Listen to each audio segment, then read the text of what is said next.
Velkommen hos Kvik Bilsyn. Et bilsyn består af en række tests af bilen, som skal sikre, at bilen er i sikkerhedsmæssigt forsvarlig stand, og at køretøjet overholder de lovgivningsmæssige krav til forurening og sikkerhed.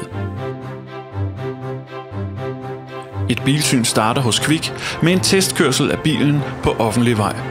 Her tester synsmanden, om alle kontrollamper virker korrekt, at sikkerhedsselerne virker ved opbremsning, at bilens bremsesystem fungerer, samt bilens køreegenskaber generelt.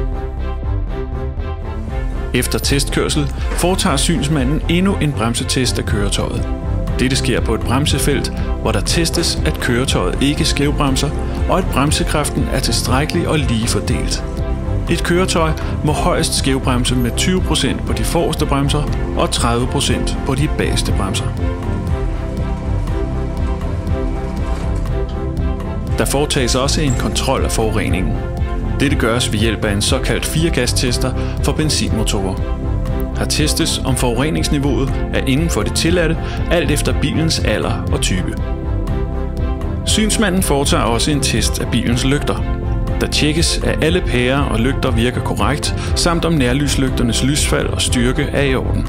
Lygterne på en bil skal have et lysfald, der ikke generer modkørende, men som samtidig lyser tilstrækkeligt langt foran køretøjet. Synsmanden foretager herefter en generel undersøgelse af undervognen.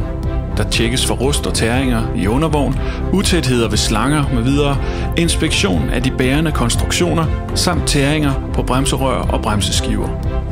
Derudover tjekker synsmanden for slør i styretøj og bagaksel m.v.